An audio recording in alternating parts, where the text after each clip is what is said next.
ये सूरत मक्का मुकरमा के उस दौर में नाजिल हुई थी जब मुसलमानों को उनके दुश्मनों के हाथों तरह तरह की तकलीफें उठानी पड़ रही थीं।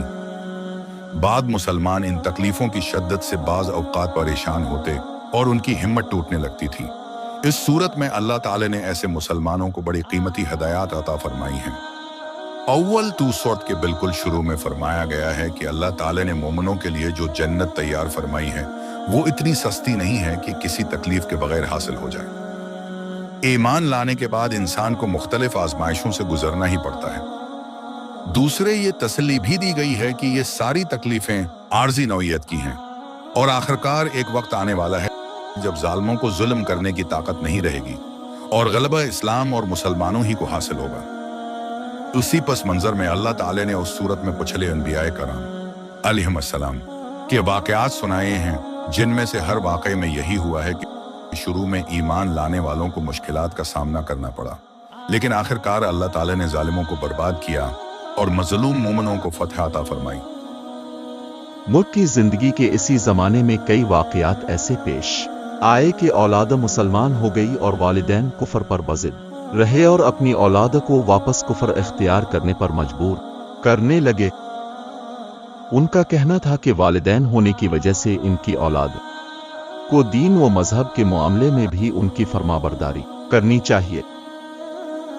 इस सूरत की आयत नंबर में अल्लाह ताला ने इस सिलसिले में ये मुतदिल और बरहक उसूल बयान फरमाया कि वालिदैन के साथ अच्छा बर्ताव इंसान का फर्ज है, लेकिन अगर वो कुफ्र अल्लाह ताला की नाफरमानी का हुक्म दे तो उनकी इताअत जायज नहीं है।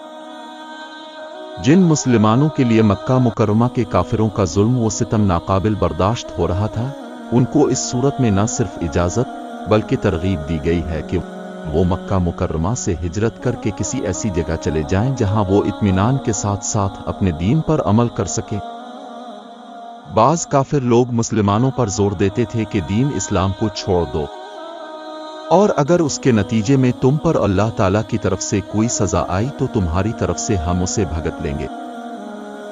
इस सूरत की आयतों में इस लघु पेशकश की हकीकत वाज़े कर दी गई है कि आखिरत में कोई शख्स किसी दूसरे के गुनाहों का बोझ नहीं उठा सकेगा। इसके अलावा तौहीद, रिसालत और आखिरत के दलाइल भी इस सूरत में बयान हुए हैं